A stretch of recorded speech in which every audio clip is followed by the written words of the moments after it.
여러분 안녕하세요, 유창입니다. 제가 요즘 매일 채용 관련돼 가지고 시리즈로 영상을 올리고 있는데요.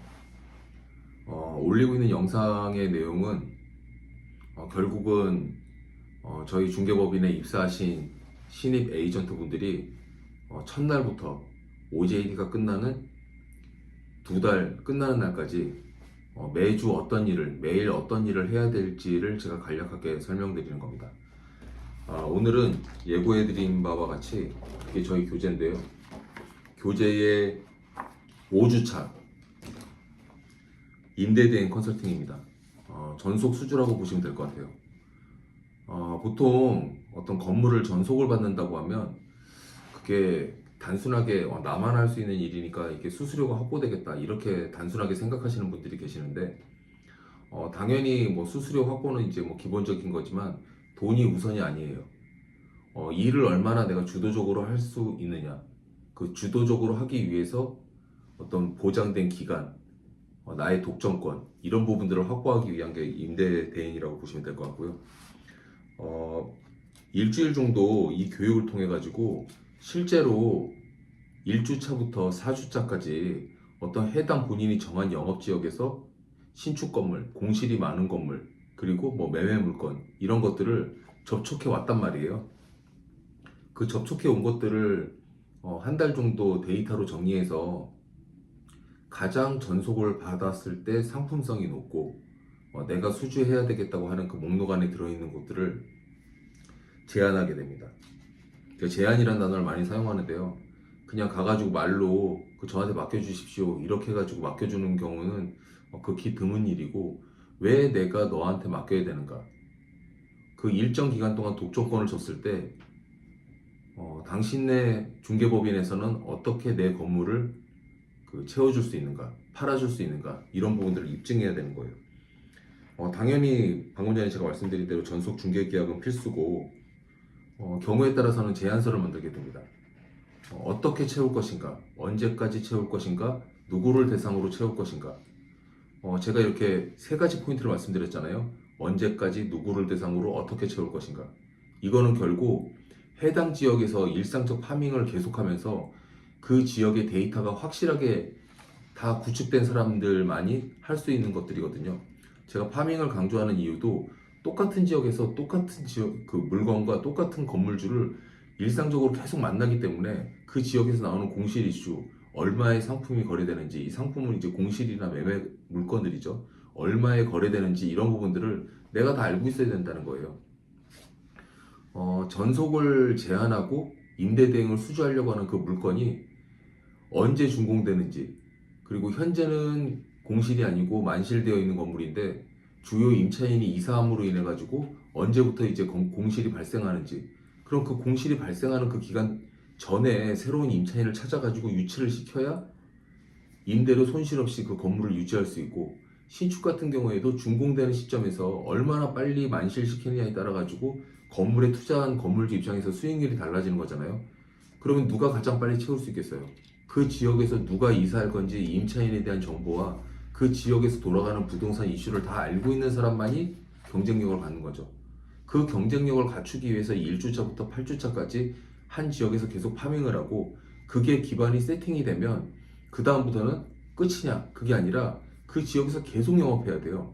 계속 영업해야 되는데 1주차부터 8주차까지는 계속 일하기 위한 루틴, 만나기 위한 사람들에 대한 1차 접촉 완료, 그리고 현재 나와 있는 공실 정보에 대한 모든 것을 파악, 그리고 가격, 임대가, 매매가. 한 지역에서 10년, 20년을 일하다 보면 머릿속에 어떤 통계 전문가가 아니라고 하더라도 데이터에 이 사이클이 생깁니다. 몇 년 전에 이거 평당 임대 가격 15만 원이었는데 지금 경기가 안 좋으니까 12만 원대로 떨어졌구나. 주변의 물건들이 형성하고 있는 가격이 결국 내가 팔아야 될 물건의 가격과 다르지가 않아요. 물론 이제 건물의 특장점에 따라 가지고 좀 더 가격이 뭐 상한가, 하한가 이런 게 있을 수 있지만 그 지역에서 평균적으로 형성되고 있는 가격을 무시할 수는 없는데 그 가격을 정확하게 분석할 수 있어야 된다는 겁니다. 그걸 바탕으로 임대대행 제안서를 작성하게 되고, 제안서의 핵심, 그 핵심은 제가 방금 전에 말씀드린 그 세 가지죠. 그 중에 가장 중요한 거는 건물주가 가장 신경 쓰는 거는 언제까지 다 채울 수 있느냐. 사실 막연하잖아요. 아니 계약이 안 되면 그만인데 언제까지 어떻게 채우냐고? 여기서 키포인트는 뭐냐면 내가 설정한 목표가 있어야 된다는 거예요. 이 건물이 준공 6개월 전이니까 지금부터 마케팅해서 최소한 6개월, 거기서 조금 더 물러선다고 하면 준공 후 한 달이나 두 달 후, 맥시멈으로 8개월 안에 건물을 만실시키겠다고 하는 나의 목표를 세우고 그걸 역순으로 가야 돼요. 여러분 그 군대에서 사용하는 용어로 후보 계획이라고 있어요. 예를 들어서 어떤 훈련을 하는데 아니면 전쟁 시에 어느 고지까지 며칠 몇 시까지 다 집합해라. 그러면 뭐 소대 중대로 나눠가지고 여러 군데에서 이렇게 그 집결지로 집결을 할 거예요. 한꺼번에 가면 폭격 맞으면 다 죽잖아요. 그래서 이제 집결을 하는 그 과정에서 소대장, 중대장의 어떤 판단과 능력에 따라 가지고, 그리고 그 판단과 능력은 본인이 가려고 하는 그 지도상에 보면 그 지도에서 지형 지물이 있을 거 아니에요. 뭐 강을 두 개를 건너야 된다든지, 짧은 기간이긴 하지만 절벽을 타야 된다든지, 이런 거에 따라 가지고 리더가 그걸 정하는 거죠. 여러분들이 그 리더라고 생각하고 부동산에 접목을 해보세요.